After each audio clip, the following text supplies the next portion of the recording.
On va quitter l'univers du rap, mais rester dans celui de la musique en parlant maintenant des concerts. Où va l'argent d'un concert? Les concerts sont très importants. C'est d'abord le show, le spectacle vivant, et puis ils permettent aussi aux stars, aux artistes de vendre ensuite leurs albums. Des prix des places qui paraissent parfois chers, à partir de 100 francs, jusqu'à 800 francs même pour les plus grandes stars. Qu'est-ce qui justifie de telles différences de prix? C'est un reportage de Marc Garmérian et Claire Oudinot. Paris, porte de la Villette, une des plus grosses salles de concert en France, le Zénith. Il est 19h, on se presse déjà derrière les grilles. À l'affiche ce soir, le groupe toulousain Zebda. Avec Tomber la chemise, ils ont fait le carton de l'été dernier. Après 10 ans de carrière, ils ont d'un seul coup conquis un très large public. Et pour leur dernier concert, après une tournée dans toute la France, il y a foule. Si ce spectateur court, c'est pour être au premier rang, car il n'y a pas de place numérotée, toutes sont au même prix. Un tarif fixé volontairement bas à 130 francs. C'est une décision du groupe. Zebda veut rester accessible, son public jeune et populaire apprécie. Ah ça va, c'est pas cher, c'est bien. Franchement c'est pas cher. Juste pour aller voir Zebda, c'est cool. À Johnny Hallyday là, qui fait 700 francs ces places là. Plutôt 200 balles les places. Là 130 francs ça va hein. Non ça va. Moi ça va. Non très bien. Je trouve ça raisonnable. Parfait. Moi j'aime bien. Non c'est bien. Des billets pas chers et pourtant ce soir le public ne verra pas un concert au rabais. Les spectateurs sont déjà chauds et le groupe va se donner à fond.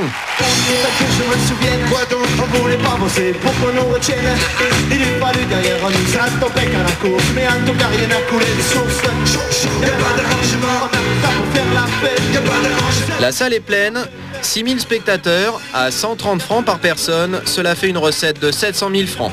On pourrait penser que les artistes sont grassement payés, eh bien pas du tout. Comme chaque soir de la tournée, chaque membre du groupe ne touche que 2000 francs. En clair, sur votre billet à 130 francs, seulement 12 francs vont aux artistes. Alors finalement, où va tout cet argent? Il y a la part du producteur, 5 francs. Les taxes, 15 francs. Ensuite, il y a le magasin qui vous a vendu votre billet. Il prend sa marge, 15 francs.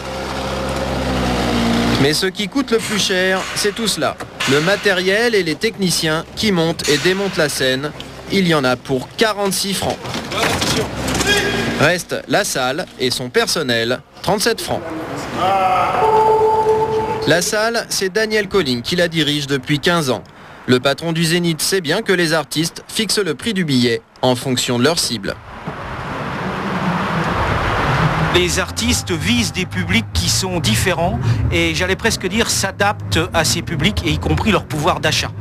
C'est-à-dire qu'un spectacle au Zénith rap souvent pourra être en dessous de 100 francs au niveau, parce qu'il s'adressera à des jeunes défavorisés de banlieue, alors qu'une variété grand public place assise pourra dépasser les 200 francs. Et parfois ça grimpe beaucoup plus haut avec les grandes stars.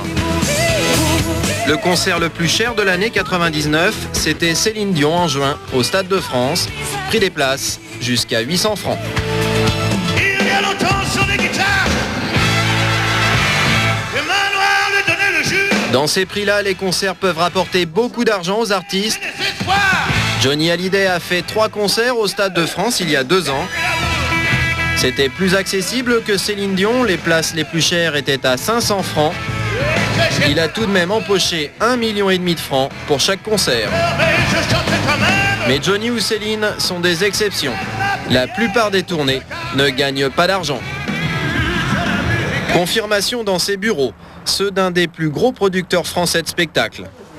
Alain Lahana a produit David Bowie, les Rolling Stones, mais aussi des artistes plus modestes comme Stéphane Echer.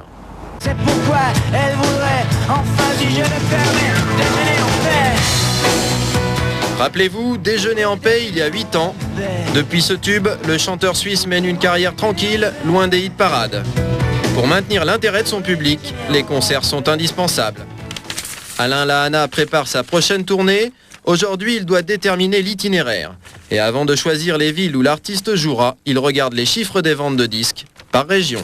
On demande à la maison de disques de nous sortir un petit tableau avec les rapports de représentants et les ventes par région des albums précédents. Ce qui nous permet de nous dire, on va aller jouer là-bas, mais il faut qu'on se comporte en pionnier, il va falloir mouiller la chemise si on va avoir un résultat. C'est pas tout cuit. Et là, par contre, à tel endroit, on risque d'avoir une très très agréable surprise avec Imouvrini. Stéphane Escher vend bien un peu partout. Il ira donc dans toutes les grandes villes. En tout, une douzaine de dates dans des salles moyennes. Alors pour que la tournée soit rentable, il faudrait fixer un tarif élevé.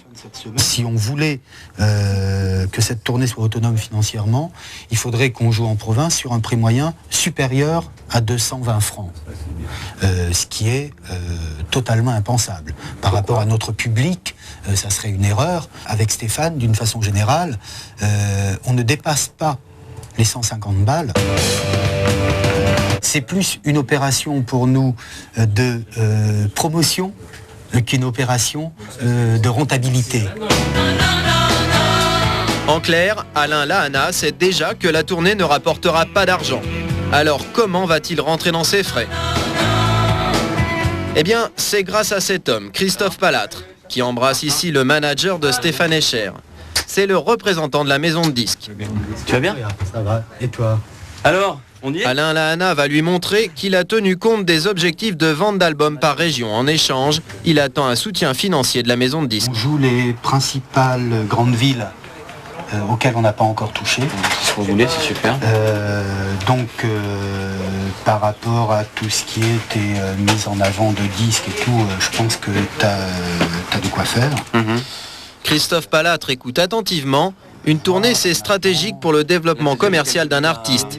Ça lui permet de vendre jusqu'à 40% d'albums en plus. Alors il est prêt à mettre la main au portefeuille. On va être sur 10-12. Je pense que ça serait difficile pour Alain de monter cette tournée tout seul, parce que le coup de plateau, je pense, de Stéphane est assez élevé. Ils sont autour de musiciens qui sont réputés quand à niveau international.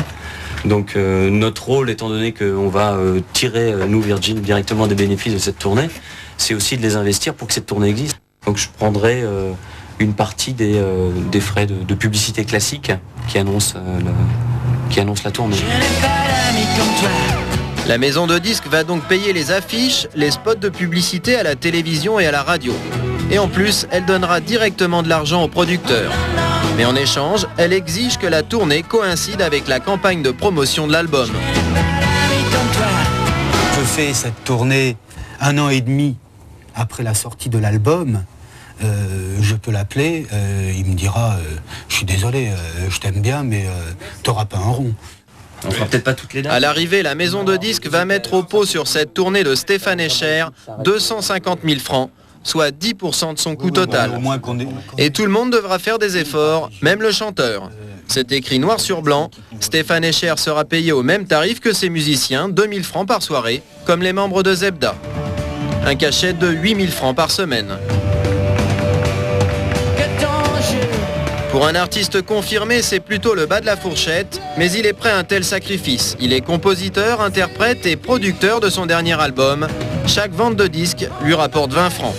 En un an, il en a vendu 150 000 exemplaires, soit pour l'instant un revenu de 3 millions de francs. Et la star de l'été, c'est Johnny qui se produit à l'Olympia avant d'entamer une tournée en province. Si vous n'avez pas pu assister à son concert gratuit de la Tour Eiffel il y a 1 mois et demi, eh bien, il faut aujourd'hui compter entre 350 et 570 francs pour voir sur scène notre rocker national.